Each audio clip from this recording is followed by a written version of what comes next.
Galit na pinatay ni Miko ang tawag at humarap sa computer niya. Mabilis siyang nagtipa sa keyboard. Ilang sandali pa'y naglabasan ng iba't ibang codes mula sa screen monitor ng kanyang computer. Mabilis lang niyang napagtagumpayan na i-hack ang computer system ng Cassie Hospital. Dahil siya rin naman ang naglagay ng firewall software noon. Samantalang pagpasok ni Alex sa CCTV room ng ospital, bigla siyang namutla nang makita ang kanyang mga tauhan na nakatulala habang nakaharap sa blackout screen monitor ng kanilang mga computer. May nakalutang ito na mensahe. Humanda kayo sa akin kapag may nangyaring masama sa asawa ko dahil sa kapabayaan ninyo. Nang mabasa ni Alex ang nakalagay na berdeng signature box sa ibaba ng mensahe na nakalagay ay Demon King, mas lalo siyang pinawisan ng buo sa noo. Alam na niyang si Miko na ang nagmamanipula ng computer nila sa mga oras na ito. Galit niyang sininghala ng kanyang mga tauhan. Ano ba talaga ang nangyari sa inyo? Bakit hindi niyo man lang nakita na nawawala na ang asawa ng may-ari nitong ospital? Hindi niyo ba alam na matatanggalan kayo ng trabaho dahil sa kapabayaan ninyo? Kakatapos niya lang sabihin yon nang muling nag-ring ang kanyang cellphone. Nanginginig ang kanyang mga kamay nang makita niya na ang Demon King ang tumatawag. Boss? Talaga Alex? Buntis ang asawa ko at may dumukot sa kanya sa labas ng CR ng ospital. Paano hindi niyo napansin ang nangyari sa kanya? Napapikit na lang si Alex dahil sa lakas ng pagmumura ng kanyang boss na nasa kabilang linya. Ramdam niya ang parang iiyak na boses nito dahil sa pinaghalong kaba na baka may nangyaring masama sa asawa nito at sa sobrang galit sa kanila dahil sa kanilang kapabayaan. Huwag mo nang hintayin pa na ako na mismo nga hatol sa mga tauhan mo, Alex, dahil alam mo ang batas ko. Matapos sabihin niyo ni Miko kay Alex, agad na rin niyang pinatay ang tawag. Sinuntok niya ang wall ng kanyang opisina. Isang tao lang ang pinagdududahan niya na dumukot sa kanyang ina. Jillian! Sigaw niya habang patuloy ang paglandas ng kanyang mga luha. Kapag may nangyaring masama sa asawa at anak ko niya, mananagot ka sa akin. Nanlilisik ang mga mata ni Miko habang sinasabi ang mga salitang yon sa loob-loob niya. Hindi na siya nag-aksaya ng panahon. Agad na niyang pinakilo sa mga tauhan niya upang hanapin ang kanyang asawa. Hindi niya mapapatawad ang kanyang sarili kapag may nangyaring masama sa kanila. Ang baby demon niya, sobrang saya niya ng mahakang computer system ng klinik ni Dr. Huson at malaman niyang 6 weeks nang buntis ang kanyang asawa. Walang pagsidla ng kaligayahan niya nang sa wakas ay mayroon na silang anak na siyang magpapatibay lalo sa pagmamahalan nilang dalawa na Jillian. Noah, nakahanda na ba lahat ng mga tauhan natin? Tanong niya agad kay Noah nang tawagan niya itong muli. Nakahanda na po sila ngayon, boss. Kasalukuyan po silang nasa lungga ng Demon King ngayon. Nandoon na rin ba ang mga armado na nanggaling sa ibang bansa? Lahat sila, boss, at alam na nila ang dapat gawin. Sige, simulan nyo na ngayon mismo ang paghahanap kung saan dinala ni nilang asawa ko. Alam kong malaki ang kinalaman niya sa pagkawala ng aking mag-ina. Pagkatapos nilang mag-usap ni Noah sa telepono, agad nang nilisan ni Miko ang kumpanya at sinimulan na rin niya ang paghahanap kay Jillian. Kakaupo niya lang sa loob ng kanyang kotse nang marinig niyang may tumatawag sa kanyang telepono. Agad niyang sinagot yon para magulat sa boses ng isang babae na nagsalita sa kabilang linya. Love? Sweet Angel? Biglang natanong niya habang nakahawak sa manibela ang isang kamay niya. Nahalata niyang umiiyak ito sa kabilang linya at boses ito ng asawa niya. Love, I'm sorry. Huwag mo na akong hanapin. Talagang sumama ko kay Neil. Parang hindi makapaniwala si Miko sa kanyang narinig. Sweet Angel, ano bang pinagsasabi mo? Sweet Angel, nasaan ka ba ngayon ha? Susunduin kita. Kayo ng baby demon natin. Nagbabadya ang luha sa kanyang mga mata habang sinasabi yon kay Jillian. No, Miko. Si Neil Jake pa rin ang mahal ko at hindi ikaw. Kaya kalimutan mo na kami ng anak mo. Sweet Angel, mahal kita. Huwag mo naman gawin sa akin to. Sabihin mo kung nasaan ka. Susunduin kita, love. Kailangan ako ng baby demon natin. Ngunit wala nang sumasagot sa kabilang linya dahil pinatay na nito ang tawag. No. Jillian, Sigaw ni Miko habang pinaghahampas ang manibela ng kanyang sasakyan. Ilang sandali pa tumunog ang message notification sa cellphone niya. Nang binuksan niya ito, ang larawan ni Jake at Jillian na magkayakap habang nakahiga sa kama ang bumungad sa kanya. Tuluyan nang bumagsak ang mga luha ni Miko dahil sa kanyang nakita. Hindi matanggap ng sistema niya na kaya siyang lokohin na Jillian sa kabila ng paulit-ulit nitong sinasabi sa kanya na totoong mahal siya nito at nagsiselos ito sa tuwing may ibang babae siyang kasama. Sweet Angel, bakit? Mabilis na pinahid ni Miko ang kanyang mga luha at muling tinawagan si Noah. Noah, huwag kayong tumigil hanggat hindi nyo nahanap ang lungga ni Jake. Kailangan kong mabawi ang asawa ko. Matapos sabihin yon, agad na niyang pinatay ang tawag at sinubukang i-trace up ang kinaroroonan ni Jillian. Sa pamamagitan ng number nito nang tawagan siya. Hindi siya titigil hanggat hindi niya ito makita. Kung noon nagawa niyang makuha si Jillian kay Jake, ngayon pa ba siya susuko? Gayong alam na niyang nasa sinapupunan nito ang bunga ng pagmamahalan nilang dalawa. Hindi siya naniniwala na si Jake pa rin ang mahal nito. Ramdam niyang mahal na mahal siya na Jillian. Sa tuwing pinagsasaluhan nila, ang init ng kanilang mga katawan sa kama. Ramdam niya ang pagmamahal sa bawat dampi ng mga halik nito sa kanya. Maging ang pinagbubuntis niya ngayon, walang ibang pinaglihian nito kundi ang katawan niya. Alam niyang hahanap-hanapin pa rin siya nito. Samantala, panay sa pagbuhos ang mga luha ni Jillian habang nakatali ang kanyang mga kamay sa likurang bahagi ng inuupuan niya. Hindi siya makapaniwala habang nakatingin sa kanyang kapatid na si Gemma, nakasalukuyang nakaupo sa couch at kahalikan ni Jake. Kakatapos lang ng mga ito na hubaran siya at pilitin na yumakap kay Jake habang nakahiga sila sa kama. Wala naman siyang magawa kundi ang sumunod dahil nag-aalala siya sa maaaring mangyari kay Baby Damon sa sinapupunan niya. Baby Damon na ang pangalan niya dito at excited na sana siya na sabihin yon kay Miko, ngunit hindi niya inaasahan na ito ang mangyayari sa kanya. Love? Usal niya sa sarili nang maalala na naman ang masakit na salita na sinabi niya kay Miko kanina. Alam niya na nasaktan niya ang damdamin nito kanina nang pilitin siya ni Jake na sabihin ang mga salitang yun. Umangat siya ng tingin at naluluha na tinitignan ang baliw niyang kapatid na siyang nagdukot sa kanya upang dalhin kay Jake. Boss, wala na rin sila sa loob, pero napulot ko ito sa sahig. Binigay ni Noah ang singsing na napulot niya mula sa loob ng silid, kung saan pinaniniwalaan nilang pinagdalhan kay Jillian. Ikatlong abandonadong building na ito na pinuntahan nila, ngunit palaging hindi nila naaabutan si Jillian.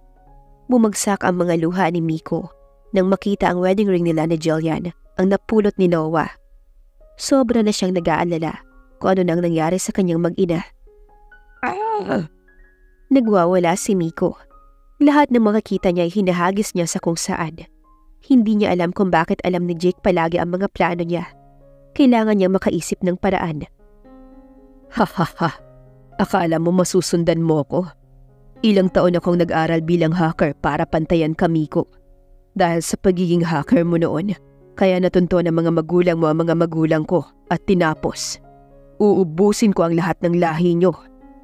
Nanlilisik ang mga mata ni Jake habang nanonood sa screen monitor ng laptop niya. Naghalo ang galit at excitement niya sa nakakita niya ngayon. Nakamiserablihan ang mukha ni Miko. Panay naman ang buhos ng mga luha ni Jillian dahil sa awa kay Miko. Talagang hindi ito tumigil sa paghahanap sa kanya. Nagpasalamat siya dahil hindi ito naniwala sa picture nila ni Jake sa kama. At the same time, napuno na rin ng takot ang puso niya para sa kanila na magiging baby niya. Ilang sandali pa'y binalingan siya ni Jake. Hoy babae ka, halika nga rito. Hindi ako satisfied sa kamiserablihan ng asawa mo. Kailangan ko pang mag-enjoy. Pagkatapos sabihin niyon, porsahan siya nitong sinabunutan sa buhok at hinarap sa camera. Nagtaka naman si Miko nang may biglang nag-link ng live video sa cellphone niya. Ganoon na lang ang pagdurugo ng puso niya nang makita niya ang kanyang asawa na sinasakal ni Jake. Nangihina na ang katawan nito at halos nangangayayat na. Loko ka, Jake. Mahuli lang talaga kita. Tatapusin talaga kita. Habang nagsasalita si Miko, mabilis sa mga kamay niya sa pag-hack ng firewall system na Jake. Muli ay nadetect niya kung saan ang location nito. Mabilis niyang sinenyasan ng mga tauhan niyang armado upang puntahan ang nasabing lugar. Palayo ng palayo ang location ni Jake. Isa sa napansin niya ay palapit ng palapit ito sa airport. Shit, bumabiyahe sila. Sa loob sila ng malaking van. Hindi niya pwedeng itawid ang asawa ko. Ha ha ha! Anong akala mo sa akin? Bobo! Hoy! Hindi ako hangal katulad mo. Kung matalinong hacker ka, lalo na ako, Miko. Mahihirapan kang sundan kami ng asawa mo. Kaya manood ka na lang araw-araw sa gagawin kong pagpapahirap at pagpapaligaya sa kanya. Baliw ka! Dudurugin ko ang katawan mo kapag nahuli kita. Parang sasabog si Miko sa sobrang galit. Nakita niyang sinasakal ni Jake si Julian at halos hindi na ito makahinga. Sige Miko, nakasalalay sa iyo ang gagawin ko sa asawa mo. Sige, habol pa. Ha ha ha. Shit. Napahila mo si Miko sa muka nang biglang nag-black ang screen ng cellphone niya at nabura ang mukha ng kanyang asawa. Para siyang mababaliw sa sobrang takot sa maaring mangyari sa kanyang mag-ina. Binalingan niya si Noah. Iutos sa aking mga tauhan na bantayan ang lahat ng mga daungan at paliparan. Tumalima naman kaagad si Noah matapos marinig ang utos ni Miko. Mabilis naman nagpadala ng mensahe si Miko sa management ng airlines maging sa humahawak ng airport. Cancel all flights today, whether it's private or public transport. That's an order. Natarantang pinatigil ng management ang pagbiyahe nang matanggap ang mensahe ng kanilang boss. Sa oras na yun mismo, nagpa-call attention ang top management ng iba't ibang airline companies upang ipospone lahat ng biyahe. Maraming tao man ang nagreklamo, wala silang magagawa dahil yun ang order ng isa sa may-ari ng mga airlines. Kasalukuyang nasa airport si Jake ng mga oras na yon. Nasa loob sila ng van ni Julian at tinihintay ang private plane na nirequest nila. Kinakabahan na siya. Nagtataka siya kung bakit hanggang ngayon hindi pa rin dumarating ang sasakyan nila pabalik ng Erie. Plano niyang dalhin si Jillian sa Erie, sa lugar kung saan pinatay ni Miko ang kanyang pamilya noong 10 taong gulang pa lamang siya. Ilang sandali pa'y nagring ang cellphone niya galing sa New York. Hello, loko, bakit hanggang ngayon wala pa kayo? Boss, kasalukuyan kaming nakadetain ngayon dahil hindi pinayagan ng Airports Authority ang operation namin. On hold ang lahat ng paliparan at sasakyang pandagat ngayon dahil yun ang order ng pinakamataas. Nadukot daw kasi ang asawa niya, kaya utos niya na walang pwedeng bumiyahe hanggat hindi nakikita ang asawa niya. Shit! Mura ni Jake matapos patayin ang tawag. Bakit ba nakalimutan niya na may-ari si Miko ng Valdalion Airlines dahil ito ang negosyo ng kanyang ama? Kung sa dagat naman siya dadaan, mauhuli pa rin siya dahil pagmamay-ari niya rin ng shipping lines mula sa yaman ng kanyang ina. Maliban pa doon, halos 80% ng ospital sa buong mundo ay pagmamay-ari din nila na kasalukuyan ng kambal nitong si Missy ang namamahala. Bakit ba sobrang yaman ng lokong yun? Nagsanib talaga ang yaman ng ama't ina nito. Wow, wow talaga. Kayo na makapangyarihan. Pero hindi niyo ako basta-basta mahuhuli. Nasa akin ang alas, Miko. Hawak ko ang kahinaan mo. Jake, maawa ka please. Let me go. Nangihina na nagmamakaawa si Jillian kay Jake, dahilan upang muli siya nitong sinakal. Tumahimik ka. Sa tingin mo ganoon lang kadaling pakawalan ka, Jillian. Niloko mo ako. Hindi ko lang pinahiram ang ama mo ng pera. Pinalitan mo na ako kaagad dyan sa puso mo. Bakit ha? Dahil ba mas mabilis si Miko sa kama? Kaya nabuntis ka kaagad niya? Pakakawalan lang kita kapag wala ka na. Buhay ang inutang sa akin ni Miko. Kaya sisiguraduhin ko na buhay na rin ang ibabayad niya. Sunod-sunod ang paglandas ng mga luha ni Jillian nang hatakan siya ni Jake palabas ng sasakyan gamit ang buhok niya. Jake, ano ba? Nasasaktan ako. Wala akong pakialam. Huwag ka nang umasa na may awa pa akong natitira sa'yo. Nagpaasawa ka sa kalaban ko, kaya kalaban na rin ang tingin ko sa'yo. Loko ka. Bitawan mo ang asawa ko, Jake. Loko ka. Nasindak si Jake nang mag-angat siya ng mukha.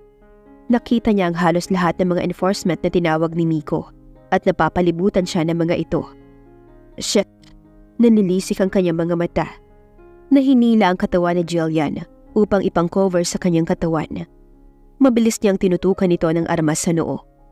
Sige, subukan niyong magpaputok. Sige, Miko, subukan mong puksain ako. Uunahin kong palabasin itong bungo ng asawa mo. Napapikit si Jillian sa sobrang takot. Kung dati hindi siya natatakot na mamatay, ngayon ay hindi pa siya handang mamatay habang nandyan pa ang baby niya sa sinapupunan niya. Biglang kinabahan si Miko sa sinabi ni Jake. Awang-awa na siya sa asawa niya. Ibaba niyo ang armas. Sigaw niya sa mga tauhan niya. Kung gusto mo pang mabuhay itong asawa mo, bigyan mo ako ng helicopter upang makaalis ako dito. Ngayon din. Shit. Mahinang mura ni Miko sa sarili. Binalingan niya si Noah. Ibigay mo ang gusto niya. Pero boss, niloloko lang tayo ng lalaking yan. Sundin mo ang inuutos ko, Noah. Buhay ng asawa kong nakasalalay dito. Hindi na sumagot si Noah. Agad na siyang tumalima at tinawagan ng piloto ni Dustin. Jake, ibibigay ko ang gusto mo. Ngunit pakawalan mo muna ang asawa ko. Sigaw ni Miko habang unti-unting lumalapit kay Jake. Huwag kang lumapit. Hanggang dyan ka lang. Napatigil si Miko sa kanyang paglalakad nang marinig ang sinabi ni Jake. Walang sino man sa inyo magtatangka na puputokan ako dahil uunahin ko talaga ang bungo ng babaeng to. Lahat ay walang nagtangka na gumalaw. Sa takot na masaktan ng asawa ng kanilang boss. Ilang sandali pa ay narinig na nila ang helicopter nito na susundo kay Jake. Jake, naibigay ko na ang gusto mo. Akin na ang asawa ko. Huwag kang atat, Miko. Hindi pa ako nakakasakay. Naikuyom ni Miko ang kamao. Nagtatagis ang kanyang mga bagang habang pinapanood ang kanyang asawa na sinasakal ng braso nito sa leeg habang papalapit sa helicopter na unti-unting binababa ang stepladder. Nang makitang umaakyat na ng stepladder si Jake, patakbong tinungo ni Miko ang asawa upang kunin ito. Gayunpaman, sadyang tuso si Jake dahil pinaputukan muna nito si Jillian sa likod bago umakyat sa stepladder ng helicopter. Napakawalang hiya mo, Jake. Nanginginig na sigaw ni Miko. Mabuti na lang at nasalon niya si Jillian, kaya hindi ito tuluyang bumagsak sa sahig. Pinaputukan niya rin si Jake ngunit hindi ito natamaan. Wala na siyang panahon pang makipaglaban dito dahil may tama ang kanyang asawa. Nanlilisik ang kanyang mga mata na inutusan mula sa earpiece niyang suot si Noah. Noah, utusan mo ang piloto na ilaglag si Jake sa kailaliman ng dagat. Huwag nila siyang hahayaang makapasok sa helicopter. Halata ang galit sa garalgal na boses ni Miko. Sweet angel, I'm here. Bumagsak ang mga luha ni Miko sa pisngi ni Jillian habang nakapikit ang mga mata nito. Love, si baby, ang baby natin. Mahinang wika ni Jillian bago ito nawala ng malay. Saka pa lang nahimasmasan si Miko. Mabilis niyang kinarga si Jillian upang dalhin sa Cassie Hospital. Si Noah ang nag-drive dahil hindi siya makapag-focus. Napuno na ng luha ang kanyang mga mata habang yakap-yakap si Jillian sa likurang upuan ng sasakyan. Baby, no! No! Sigaw ni Miko nang mapansin niya ang maraming dugo na lumabas mula sa hita ni Jillian. Bagamat nakasuot ito ng hanggang tuhod na bestida, lantaran niyang nakikita ang pagtulo ng dugo nito. Hindi na niya alam kung ano ang gagawin. Napuno na ng pula ang likod at paa ng kanyang asawa. Mas lalong pinabilis ni Noah ang pag-drive nang makitang nag-aagaw buhay ang babaeng boss niya. Ilang sandali pa, nakarating na rin sila sa Cassie Hospital na pagmamay-ari ng pamilya nila. Anong nangyayari kay ate? Natarantang tanong ni Missy habang mabilis ang paglalakad na sinusundan din ng stretcher kung saan nakahiga ang katawan ni Jillian. Nanulumo din ang katawan ni Miko habang nakasunod sa kapatid niya. Please, Missy, isa kang magaling na surgeon. Gawin mo ang lahat na makakaya mo. May ligtas lang ang ate mo at ang anak namin. Sa tanang buhay ni Missy, ngayon pa lang niya nakita ang kanyang kuya na umiiyak. Nakaramdam siya ng awa sa kuya niya. Halos ilang araw na itong walang pahinga sa paghahanap sa asawa niya. Don't worry, kuya. Gagawin ko ang lahat upang iligtas si ate at ang pamangkin ko. Matapos sabihin niyon, agad na siyang pumasok sa surgery room. Mahigit 2 oras ang nakalipas. Lumabas na si Mrs. Surgery Room. Patakbo ang sinalubong ni Miko ang kambal at tinanong ito. Missy, kumusta na ang ate mo? Ngumiti si Missy at tinapik-tapik ang balikat ng kuya niya. Huwag kayong mag-alala kuya, iligtas na po si ate at ang bibi niya. By the way, congrats kuya ha. Nakita ko sa ultrasound 2 amniotic sac sa loob ng tiyan ni ate. Papaano ba yan? Mukhang hindi na mapipigilan ng pagdami ng lahi ng mga Valdalion. Nagmana ka talaga kay daddy. Unang gawa pa lang, kambal na agad. Nakangiting sad ni Missy. Ang dami mo talagang kalokohan, Missy. Sige na, ayusin mo na ang VIP room sa top floor para mailipat na ang ate mo. Uwe, ito naman si kuya pa-humble effect pa kunwari. Gustong-gusto lang naman puntahan si ate. Naiirita na binalingan ni Miko ang kakambal. Umalis ka na nga, Missy. Pagod ako. Wala pa akong pahinga ng ilang araw. Gusto ko magpahinga sa silid na paglilipatan sa ate mo. Hindi na kinulit pa ni Missy ang kuya niya. Nakita niyang may mga dugo ang damit nito. Gusot ang buhok at mugto ang mga mata. Pwede ka nang mauna sa VIP room na exclusive sa family natin. Ako nang magdadala kay ate doon. Sige. Hinintay muna ni Miko na tumalikod si Missy bago tumingala sa kisame. Yes, kambal ang anak namin. Impit na sigaw ni Miko. Sobrang excited siya. Sobrang saya niya na ligtas ang mag-ina niya. Parang gusto niyang maiyak sa tuwa. Papikit-pikit pa ang kanyang mga mata habang nakangiti nang muli niyang marinig ang boses ni Missy. Akala ko ba kuya, hindi ka excited? Nagmulat ng mga mata si Miko. Nakita niyang nakakulok ang ngiti ng kanyang kapatid habang nakatunghay sa kanya. Hindi pa pala ito umalis. Gusto talaga siya nitong asarin. Missy! Singhal niya sa kambal niya. Kuya, humanda ka kay ate. Tiyak magagalit sa'yo yun dahil unang buntis pa lang niya, pinahirapan mo na kaagad siya. Hindi kambal ang baby niya, kundi triplets. What? Napasigaw sa sindak si Miko. Kuya, I have to go. Pagkatapos sabihin niyon, agad na niyang tinalikuran ng kuya niya. Nakita niya kasing anytime, gusto na nitong mag-transform sa pagiging Naruto. Missy! Narinig pa niya ang pagigigil sa boses ng kanyang kuya habang sinisigaw ang pangalan niya. Tawa ng tawa si Missy habang malalaki ang mga hakbang na nagtungo sa kanyang kuya. Sinadya niyang hindi ipaalam na triplets ang anak nito upang asarin. Paano kasi, imbes na magpasalamat sa kanya dahil grabe ang effort niya maligtas lang ang asawa at anak nito, tapos hindi man lang magpasalamat. Kaya bumawi siya sa pang-aasar dito. Kalahating oras ang nakalipas. Nagising si Jillian sa loob ng malaking silid. Inikot niya ang kanyang paningin at una niyang nakita si Miko. Nakahiga ito sa tabi niya habang mahimbing ang tulog. Ang braso nito ay nakayakap pa sa baywang niya. Akala mo, sa bahay lang silang dalawa. Hindi mo naman talaga masasabi na sa loob ka ng ospital dahil sa ayos at porma ng silid. Malaki ang kamang hinihigaan niya. Kahit 6 na tao yata ay kasya. Mayroong malaking flat screen na TV, couch, maliit na kitchen. Mayroong partition para sa cute na sala upang makapagpahinga ang mga bisita. Kumpleto rin ito sa mga appliances. Muli niyang binalingan ng asawa. Pinaglandas niya ang kanyang daliri sa malambot na pisngi nito. Mula sa matangos nitong ilong na siyang pinakapaborito niya, ang makapal nitong kilay, mahabang pilikmata at mapulang labi na kay sarap halikan. It's all yours, my sweet angel.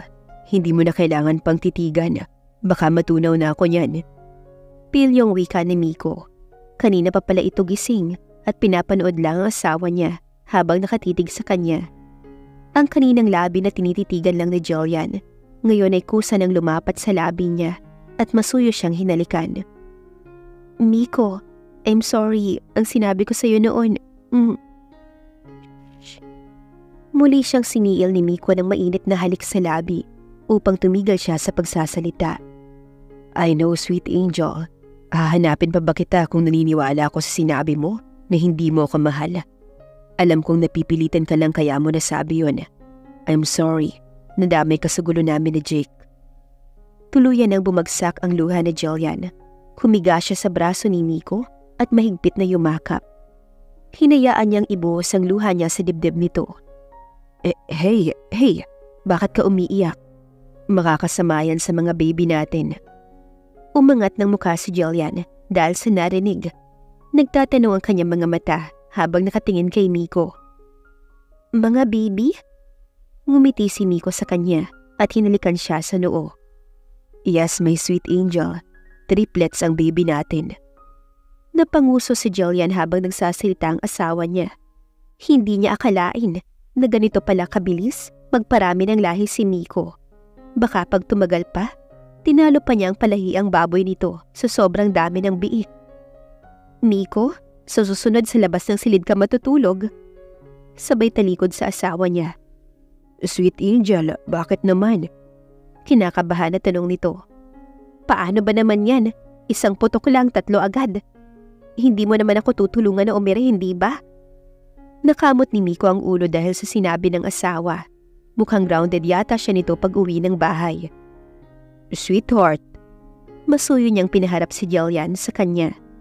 Matitiis mo ba nang hindi ako katabi sa pagtulog? Hindi mo ba ako namimiss? Hindi mo ba to namimiss? Sabay kuha ni Miko sa kamay ni Jillian. Agad naman na namula ang mukha ni Jillian dahil aaminin niya, gigil na naman siya sa katawan ni Miko. Bakit ba kasi katawan ng asawa niya ang kanyang pinaglilihian?